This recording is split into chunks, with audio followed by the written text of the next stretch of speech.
Na outra parte, quando a gente cantar que há amor em ti, você abre os olhos e olha para o teu irmão, confirmando que o amor de Deus está nele. E juntos vamos tomar posse. Amor em mim, amor em ti, amor em nós, eu digo que sim. Amor em mim, amor em ti, amor em nós, eu digo que sim. O que foi que orou, minha gente?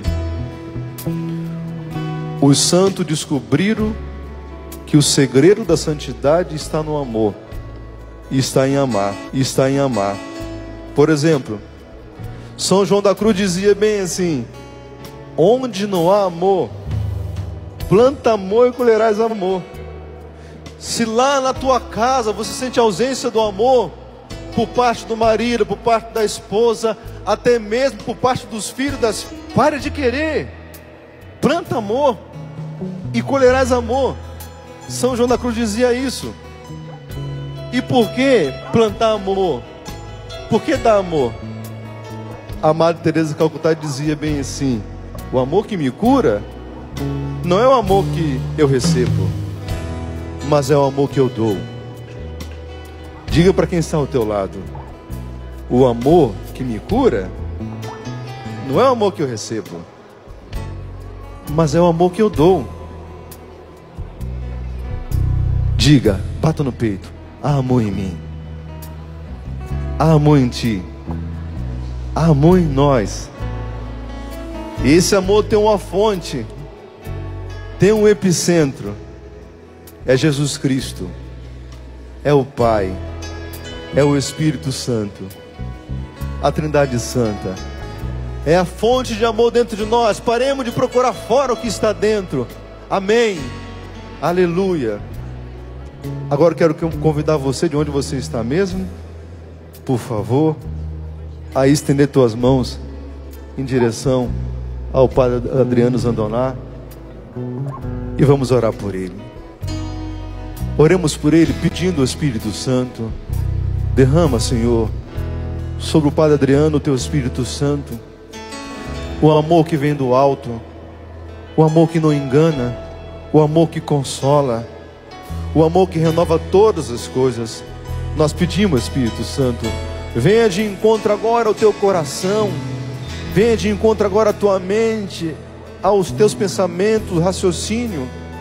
Vem e renova o teu sacerdotal, Espírito Santo, todo o teu ser, para que agora ele seja canal da tua graça para nós, povo de Deus que estamos aqui e que estamos em casa. E nós pedimos a intercessão daquela que recebeu o amor dentro de si mesma e o apresentou para a humanidade, a Virgem Maria, Nossa Senhora de Nazaré. Rezemos juntos: Ave Maria, cheia de graça, o Senhor é convosco. Bendita sois vós entre as mulheres, bendito é o fruto do vosso ventre, Jesus. Santa Maria, Mãe de Deus, rogai por nós. Está com frio. Que alegria, gente, como é bom nós começarmos cantando essa canção tão antiga, mas tão providencial, diante do contexto que nós aqui estamos refletindo, aqui iremos refletir nesse final de semana. Eu quero desejar um bom dia a você que está aqui. Seja muito bem-vindo, querido irmão, querida irmã, você que veio de perto, você que veio de longe. Quero saudar também com muito carinho aqueles e aquelas que estão em trânsito para cá. Algumas pessoas até me diziam, através das redes sociais, ainda hoje pela manhã: padre, estou indo para Canção Nova, estou a caminho. Eu sei que a partir do sábado, não é, nós vamos gradativamente crescendo no número de pessoas que estão aqui, que estarão aqui conosco nesse final de semana. Seja muito bem-vindo, meu irmão, minha irmã. Que alegria receber você aqui na Canção Nova. Com certeza as reflexões e as experiências que você aqui vai viver, que você aqui vai fazer neste final de semana, servirão muito para a sua vida, acrescentarão muito à sua história e serão verdadeiramente um bálsamo para a sua vida, diante daquilo que você enfrenta, diante daquilo que porventura você experiencia na sua história, na sua vida particular. Quero acolher também com muito carinho aqueles e aquelas que estão nos acompanhando através da TV Canção Nova, através do sistema Canção Nova de comunicação. Vamos dar um bom dia para quem está em casa? No 3, você vai preparar o seu melhor bom dia para aqueles e aquelas que estão em casa. Quem sabe a pessoa que está nos assistindo, ou um familiar que você deixou lá em casa, alguém que está meio brocochô, que acordou meio triste, alguém que está meio depressivo, está precisando ouvir um bom dia com sorriso, com coragem, com ânimo para o encorajar, para a encorajar. Vamos lá então no 3? 1, 2, 3. Vamos aplaudir quem está em casa também, fazendo com que ele e ela se sinta em casa, se sinta à vontade nesse momento de reflexão. Vou pedir um pouquinho mais de retorno aqui em cima, por gentileza. Um pouquinho mais de retorno.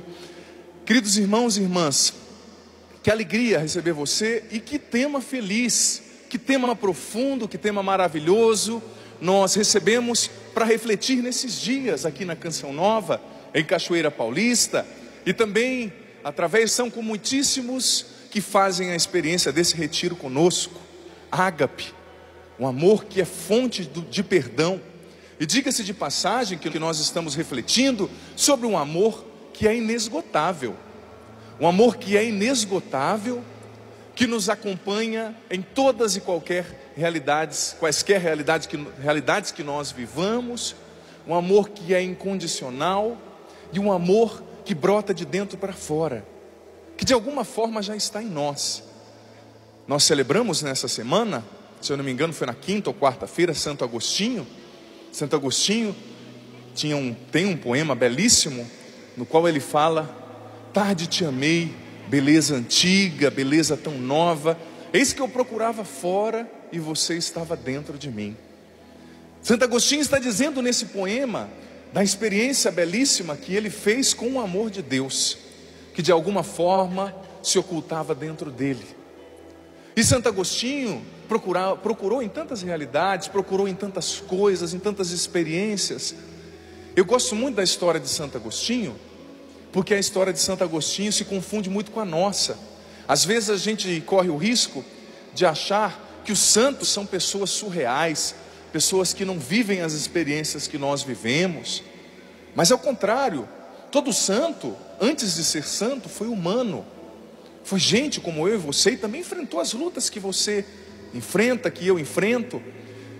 O Papa João Paulo II realizou a experiência de canonizar santos casados, e tantos outros papas também. Santos que tiveram filhos, que viveram as experiências que você, mãe, vive, que você, pai, vive, que estiveram à frente de uma família, de um lar, de contas para pagar, de tantas coisas, para mostrar que a santidade é realidade ordinária, é realidade que pode e deve acontecer no solo da minha, da sua, da nossa vida. Santo não é uma pessoa que não erra, não é uma pessoa que não tem imperfeição. Isso seria um anjo, não um ser humano. Santo é uma pessoa que se permite amar tanto por Deus, que vai se tornando pouco a pouco parecida com Ele. Santo é uma pessoa que exerce tanto o amor, que, como diz a própria Sagrada Escritura, o amor cobre uma multidão de pecados. Ele vai amando tanto que não vai sobrando espaço para o pecado, para o egoísmo, para a imperfeição na sua história. Mas não que ele seja um anjo, pelo contrário, é um ser humano que se decide a descobrir esse grande amor de Deus que se oculta dentro dele, e que se decide ao mesmo tempo compartilhar esse amor. E o bonito, meus irmãos e irmãs que aqui estão e que nos acompanham pela TV Canção Nova, pelo sistema Canção Nova de comunicação, o bonito é nós percebermos esse amor que já está em nós, nós fazermos uma experiência com esse amor e consequentemente nós o conseguirmos externar em atos, em gestos concretos para aqueles e aquelas que nos acompanham na vida. E a própria encíclica do Papa Bento XVI, Deus Caritas Est, no número 2, diz que esse termo amor, essa palavra, ela está tão usada e abusada no nosso tempo. Tem gente que confunde amor com tanta coisa, mas nós vamos refletir sobre a profundidade e a especificidade desse amor divino na nossa vida, que é o amor ágape. São 3 palavras do grego, 4 palavras do grego, que expressavam um amor no contexto no qual o Novo Testamento foi escrito, que o Novo Testamento foi escrito em grego. Eros, ágape, filia e uma outra palavra que simbolizava o amor fraternal. 4 palavras. Mas nós vamos refletir sobre o conceito do ágape, que é o amor de doação, que é um amor sem egoísmo, que é o amor que está expresso na primeira carta de São Paulo aos Coríntios, capítulo 13, que fala como é esse amor ágape. Sobre isso nós vamos refletir à tarde. Só que nessa manhã, nós vamos começar refletindo sobre uma realidade muito especial. Você está com a sua Bíblia aí? Levanta a Bíblia um pouquinho, para quem está em casa ver que você não foi para a guerra sem a sua arma. Abra a sua Bíblia agora, na primeira carta de São João, capítulo 4, versículo 8. Primeira carta de São João, capítulo 4, versículo 8. Você também que nos acompanha em casa, ou que porventura nos acompanha pela rádio, pela TV, é convidado da mesma forma a pegar a sua Bíblia, a acompanhar conosco, a viver conosco nessa manhã, essa linda experiência. 1 João capítulo 4, versículo 8. Vamos ler juntos? Quem não ama, não chegou a conhecer Deus, pois Deus é amor. Repita comigo: quem não ama? Nossa, que coragem! Vamos lá, para valer? Quem não ama, não chegou a conhecer Deus, porque Deus é amor. Porque Deus é amor. Diga isso para a pessoa que está do seu lado: Deus é amor. Gente, você vê que versículo rápido, que versículo pequeno, mas que traz uma das mais claras e belas definições de Deus que toda a Sagrada Escritura nos apresenta. Deus é amor. Que simples. Saiba de uma coisa: tudo aquilo que verdadeiramente vem de Deus para o nosso coração é uma realidade que descomplica a nossa vida e simplifica. Tudo que complica demais, pode ter certeza que onde entra complicação, Deus sai, e onde entra assim se faz presente. Deus é simples, e o caminho através do qual Ele chega ao nosso coração só pode ser uma via, um caminho de simplicidade. Deus é amor, São João está dizendo. É uma definição clara, é uma definição muito prática, não é uma definição abstrata, filosófica, ao contrário. Deus é amor. Com certeza você que está aqui, você que nos acompanha em casa, já ouviu essa citação, ouviu essa afirmação aqui da minha boca, da boca de outros padres, de outros sacerdotes, de outros pregadores. Ainda há pouco eu disse da belíssima encíclica que o Papa Emérito Bento XVI, enquanto Papa, em exercício, escreveu, chamada Deus Caritas Est, que do latim quer dizer Deus é amor. Nós já ouvimos falar, mas o problema é esse, gente.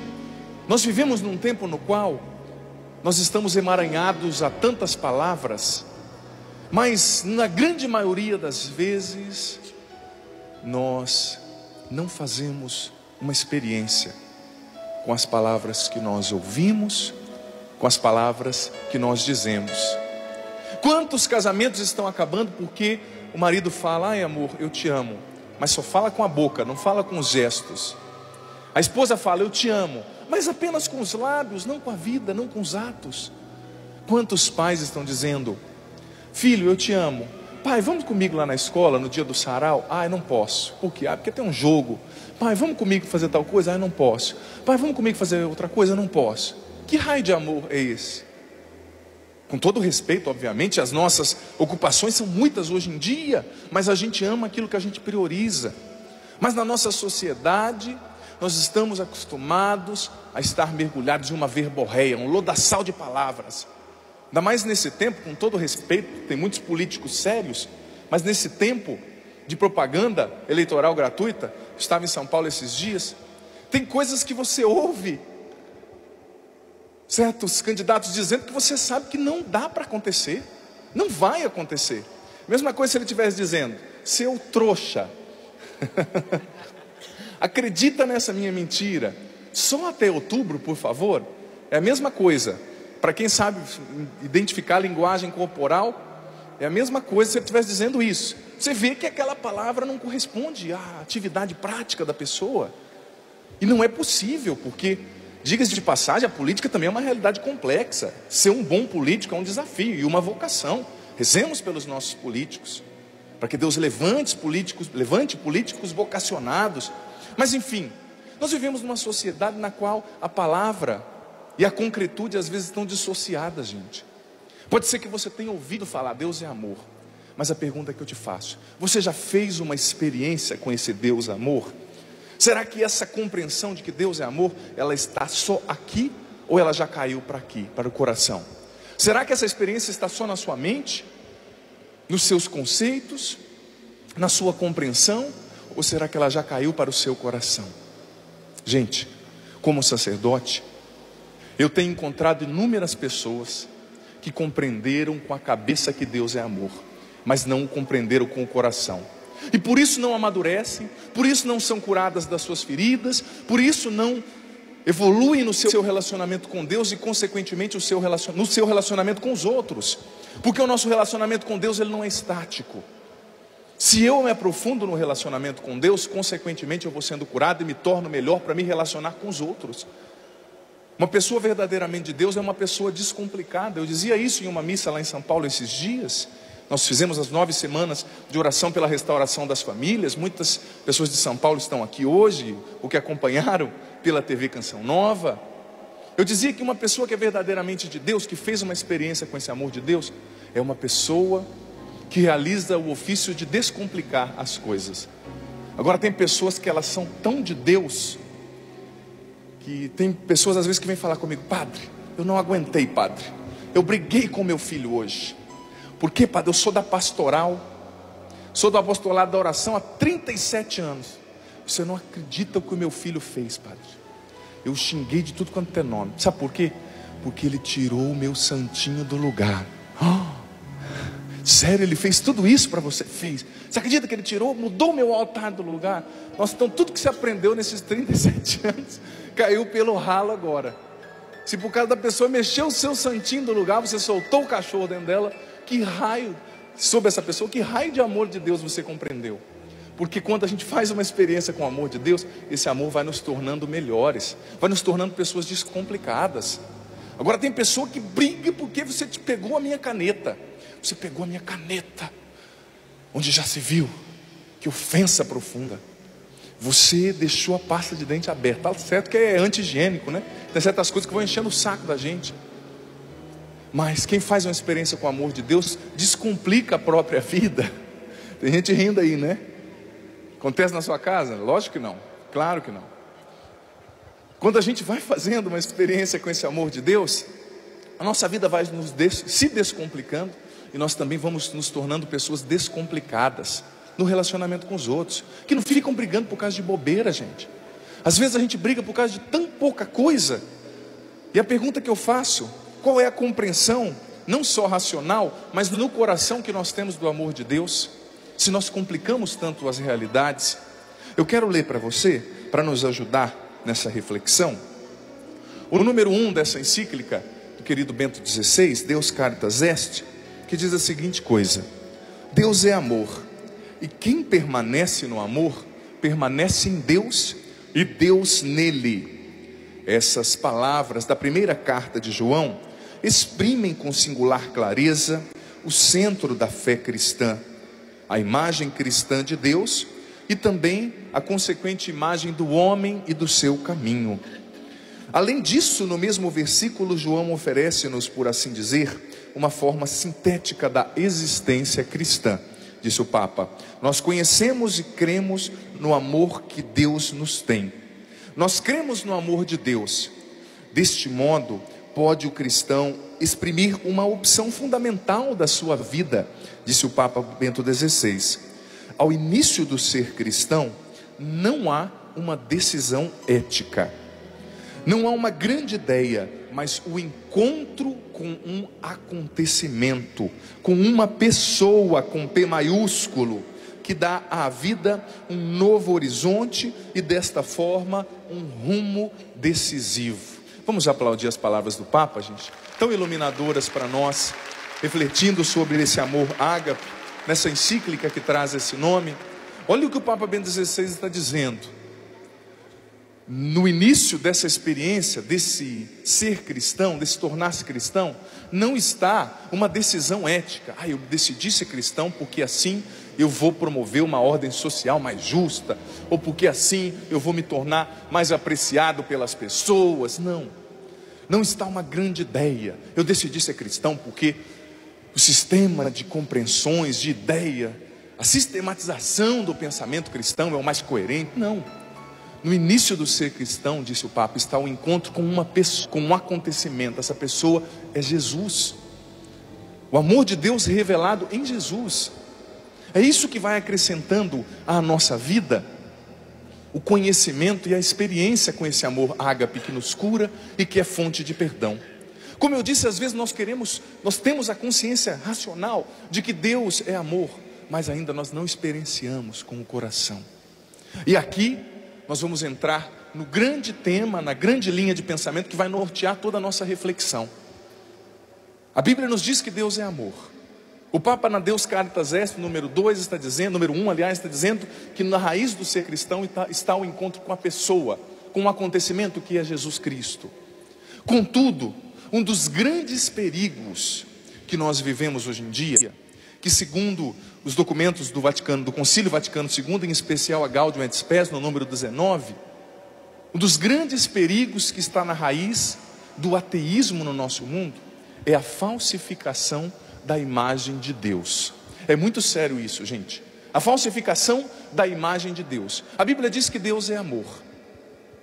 Você pode ser que compreenda que Deus é amor racionalmente, mas sem uma experiência com esse Deus que é amor, nós corremos o risco de conceber, de guardar dentro de nós uma imagem falsificada, uma imagem distorcida, deturpada desse Deus que é amor. E na coleção de poemas Em Cancioneiro, tem um poema muito bonito no qual Fernando Pessoa diz a seguinte coisa: às vezes eu sou o Deus que trago em mim. Às vezes eu sou o Deus que trago em mim. É lógico, é uma intuição lúdica. Fernando Pessoa nem cristão, confesso, era. Mas eu, lendo esse poema, me chamou tanta atenção, porque essa intuição de Fernando Pessoa, ela é muito profunda. Ela faz com que nós compreendamos que muitas vezes a imagem de Deus que nós trazemos dentro de nós, ela é mais fruto daquilo que nós trazemos na nossa história, das nossas projeções, das nossas feridas, do que da real presença de Deus e do que de uma experiência com Ele.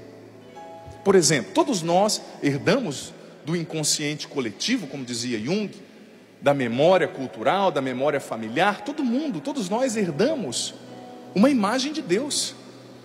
Você e eu herdamos. Eu herdei uma imagem de Deus, que eu vou ser sincero, quando eu tive uma experiência pessoal com Deus, eu vi que essa imagem de Deus que eu trazia no meu coração não correspondia ao Deus verdadeiro. Era uma imagem muito caricaturada.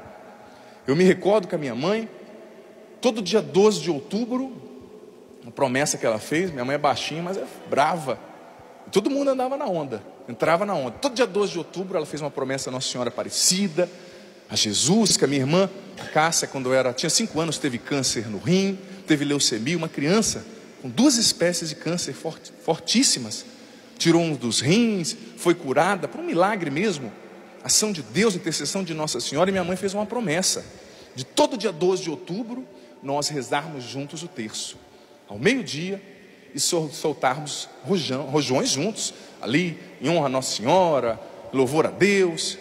E se não fosse rezar não, ela era perigosa ela apontar o rojão para nós e soltar. Desde criança eu ia.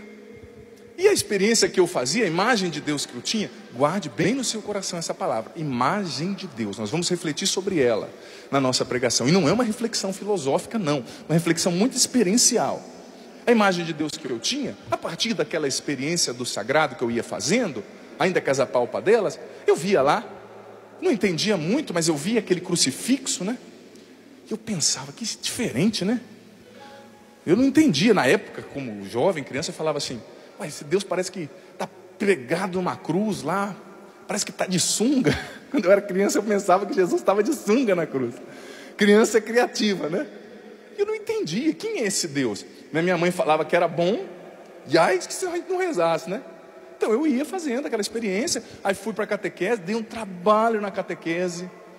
Nossa, a professora de catequese sempre chamava a minha mãe, quase que eu não termino, pulava o muro e ia embora antes da hora, eu era meio danado, já dei meu testemunho, né, em outros momentos, mas eu não tinha tido uma experiência com Deus.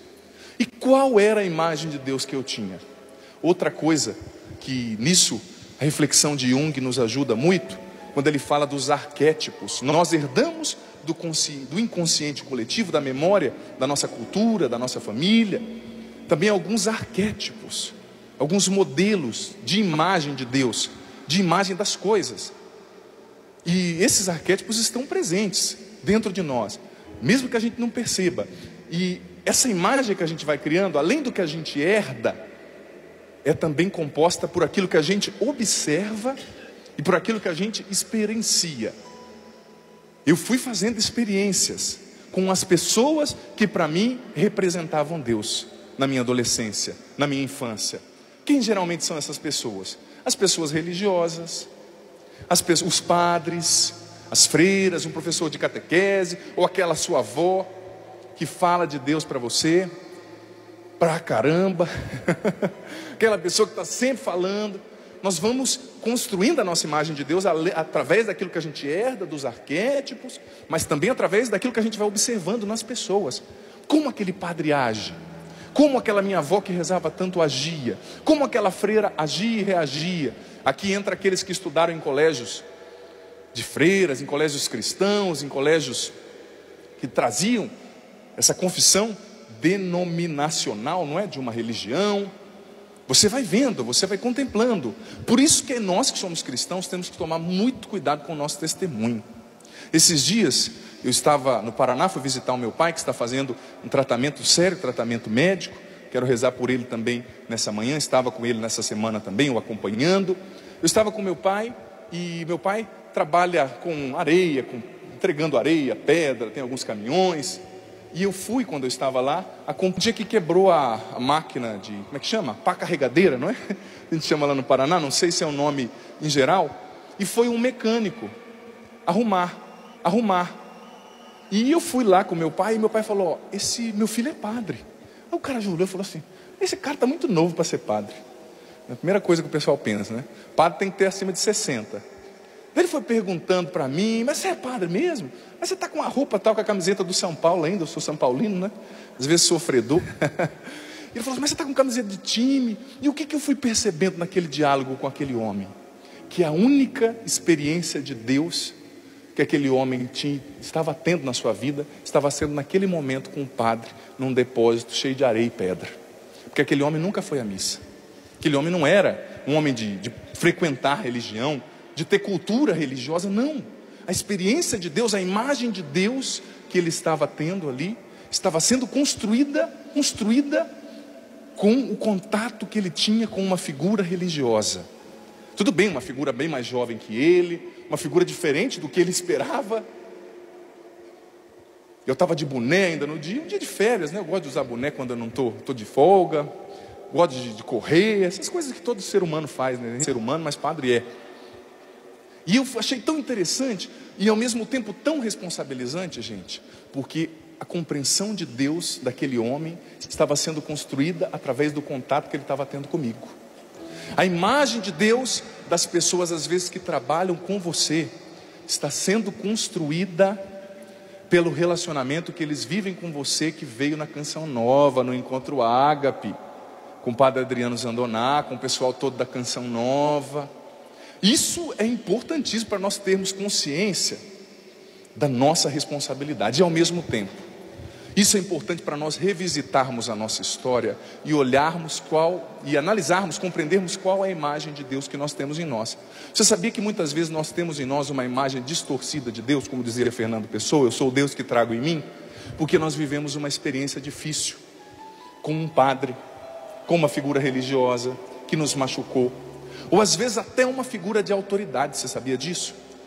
Às vezes uma figura de autoridade, porque Deus, no inconsciente coletivo também, Ele é o quê? Uma autoridade. Ele é o Criador supremo de tudo. Por mais que se questione, nós cremos e a Bíblia isso revela. Mas às vezes pode ser que você fez uma experiência difícil. Você teve uma experiência difícil com um pai, ou com um avô, ou com uma avó. Você sabia que isso é provado também em consultórios, principalmente pessoas que estão formadas em psicologia, que têm uma consciência cristã. Eles falam que na grande maioria das vezes, uma pessoa que teve um relacionamento difícil com seu pai vai ter uma grande dificuldade de se relacionar com Deus, porque ela acaba inconscientemente transferindo e construindo a sua imagem de Deus a partir do relacionamento difícil que ela teve com o pai, com um avô, com um padre, com o professor de catequese, com a irmã, ou a partir do relacionamento que ela não teve. O pior lugar para se falar de Deus, muitas vezes, é os ambientes não religiosos. Sabia disso? É lógico, existem contextos e contextos, mas eu lembro que eu trabalhava em uma multinacional, uma fábrica de elevadores, antes de eu vir a Canção Nova, lá em Londrina, no Paraná. E às vezes estava lá o pessoal que carregava os caminhões, o pessoal da almoxarifado, da expedição, da diretoria, e eles perguntavam: é verdade que você pensa em ser padre? Umas 15 pessoas, alguns ainda meio na ressaca, ou meio turbinado do dia anterior. Eu acho bonito isso aí, viu? Ser padre é legal. Eu também eu ia ser padre, não sei porque não deu certo. Eu sei. O pior ambiente para você falar. Você vai jogar, como diz o Evangelho, pérolas aos porcos. Aí eu desconversava. Falava assim: não, você viu, rapaz? Coisa que não acontecia muito naquela época, mas eu falava: você viu, o São Paulo vai ganhar, né? Tal. O time tal ganhou, mudava de assunto. Porque eu não posso falar assim de uma coisa tão sagrada e preciosa para mim, num ambiente que as pessoas não vão ter sensibilidade para respeitar. Agora, quando vinha um funcionário me perguntar pessoalmente, com seriedade, querendo entender, aí eu falava da minha experiência. Falava do namoro que eu tinha tido, e que eu tinha terminado aquele namoro porque eu sentia que Deus me chamava para me entregar totalmente a Ele. Falava da experiência que eu estava fazendo com Deus. Mas às vezes o que estraga a imagem de Deus que nós temos em nós, não é só a experiência traumática que nós vivemos com as figuras de autoridade, ou com as figuras que representam o sagrado, o universo religioso para nós, não. Às vezes o que estraga a imagem de Deus em nós são as coisas que nós vamos ouvindo. As coisas que nós estamos ouvindo. Às vezes no velório lá de uma pessoa que você amava, chega um infeliz, né? Velório, gente, é o lugar mais apropriado para você praticar o silêncio. Mais apropriado. Às vezes o cara não tem o que falar, abraça lá a pessoa que perdeu o ente querido e fica quieto. Aqui se aplica aquela sentença, né? Que naquele momento você calado é um poeta. Você vai dar um abraço. Às vezes chega a pessoa e fala: teu filho de 3 anos que você amava tanto, que você demorou 5 anos para engravidar, morreu, mas porque Deus quis, né? É assim mesmo. Deus quis levar. A pessoa já vai criando aquela imagem de Deus. Meu Deus, a pessoa vai criando aquela imagem, né? Que Deus cruel é esse, que levou o meu filho que eu amava tanto? Gente, isso não é coisa de se dizer em velório. Em primeiro lugar, a morte é um mistério. Todos nós vamos viver, cada um tem a sua hora. E às vezes tantas mortes acontecem aí por negligências médicas, principalmente no Brasil, que existem muitos esforços sendo feitos na dimensão da saúde, mas existem muitas mazelas. Às vezes uma criança morre por negligência médica, por um diagnóstico tardio, ou por causa de uma epidemia, ou porque ela nasceu com alguma disfunção física, motora, cerebral. São muitas raízes, mas não vai querer você conceituar e botar tudo na conta de Deus, né? É que nem o ditado que o anjo desceu aqui, aquela piada que tem, desceu para fazer uma visita na terra e chegou lá em cima, falou para Deus que ele estava devendo para meio mundo aqui embaixo, porque todo mundo quando recebia alguma pague, que Deus lhe pague. Aí chegou lá e falou: Deus, seu nome está no Serasa. Você está devendo para meio mundo. Mas às vezes a gente vai colocando na conta de Deus, gente. Essas coisas que nós vamos ouvindo vão destruindo a verdadeira imagem de Deus em nós. Deus é amor. Quantas experiências e feridas que não estão aí dentro de você que está aqui hoje, ou de você que nos acompanha pela TV, que estão te separando da experiência com essa verdadeira imagem de Deus que é amor. Deus te trouxe aqui hoje, ou fez com que você ligasse essa televisão, porque nessa manhã Ele quer te curar profundamente pela força do amor que é dEle. Ele quer restaurar o seu coração, Ele quer restaurar em você a capacidade de amar, a capacidade de perdoar, de tentar novamente. Gente, quantas pessoas não acreditam mais na possibilidade da reconstrução do próprio casamento, da própria família, de um relacionamento entre irmãos, entre pais e filhos, entre filhos e mães. Mas Deus pode restaurar tudo isso, porque o amor ágape é fonte de perdão. Deus quer curar você, Deus te trouxe aqui, Deus fez com que você ligasse a TV, o rádio, a internet, porque Ele quer te tornar uma pessoa melhor a partir do amor dEle, te curando das feridas mais profundas. Mas é preciso que você se permita, pela ação do Espírito Santo nessa manhã, restaurar a imagem de Deus em você. Como está a imagem de Deus em você? Como está a imagem de Deus em você? Às vezes nós vamos para a igreja, nós vamos para a Canção Nova, mas a gente ainda não funda com o Deus ágape, com o Deus amor. Deus não te trouxe aqui hoje, filho, filha, somente para bater fotos, para conhecer a Canção Nova, ou para voltar mais uma vez, não. Ele te trouxe porque Ele quer te curar profundamente, no seu inconsciente, da imagem que você tem dEle, porque muitas vezes a imagem distorcida de Deus nos impede de construir um relacionamento profundo com Ele. E não construindo um relacionamento profundo com Deus, nós vivemos sempre armados, sempre desconfiados, com medo do futuro, ou presos às feridas do passado. Quantas pessoas não conseguem mais amar porque foram traídos? Filho, filha, se você foi traído uma vez, isso não quer dizer que você vai ser traído sempre. Aprenda com a sua traição e tenha coragem de recomeçar, porque com Deus, cada dia é uma página em branco que Ele escreve uma nova história na sua vida. Acredite nisso. Não importa o que passou, o que ficou para trás. Cada dia é um novo dia. Só que às vezes a gente não consegue virar a página. Você viveu uma experiência profunda, e aqui eu não menosprezo a sua dor. Você que está aqui, você que nos acompanha pela TV, pela rádio, pela internet, em tantos lugares, em tantos rincões desse nosso Brasil, eu não menosprezo os enredos, quem sabe sórdidos, difíceis da sua história. Pode ser que você tenha tido uma experiência profunda de desilusão, de decepção com seu pai, que te abandonou, que não te assumiu, que te rejeitou, ou com a sua mãe. Ou pode ser que você viveu uma experiência de ausência, sua mãe morreu, seu pai morreu, seu irmão não te entendeu. Quantas histórias como padre eu não escuto, gente. Esses dias eu escutava a história, trouxe aqui, até coloquei no meu livro Curar-se para Ser Feliz, no lançamento do livro aqui nesse centro de evangelização no ano passado, no acampamento Osana Brasil. Eu trouxe o Carlos para dar o testemunho, coloquei o testemunho dele no capítulo 9 do livro Curar-se para Ser Feliz. Quando ele tinha 2 anos, se eu não me engano, 2 anos e 3 meses, o pai dele assassinou a mãe dele a facadas, na frente dele e do irmãozinho que tinha 8 meses. Que situação! Imagina as feridas que poderiam existir no coração desse meu irmão, desse nosso irmão. Gente, mas esse homem conseguiu virar a página e reconstruir a sua história, escreveu uma nova história, porque como dizia Santo Agostinho, 2 homens olharam pela janela da prisão, um viu a lama e o outro as estrelas. Tudo depende do jeito que você olha a vida. Toda cruz, se você olha com os olhos da fé, pode se tornar ressurreição, mas se você olha com os olhos de dó de você mesmo, com a ausência de amor, todo buraco vai ficar mais fundo e você, ao invés de crescer, vai sempre retroagir, sempre se tornar cada vez mais pequeno diante da vida. Quantas feridas, gente, não existem dentro de nós?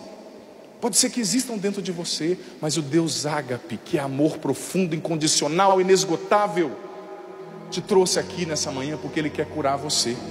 Você que é homem também, principalmente nós que somos homens, nós somos mais reticentes, somos mais orgulhosos. Não precisa mexer nada aqui em mim não, padre, tá bem, estou bem. O homem muitas vezes, por ter uma cabeça mais prática, a gente acha que é só trabalhar, não é? Vou trabalhar, eu estou bem, eu tenho dinheiro, eu estou empregado.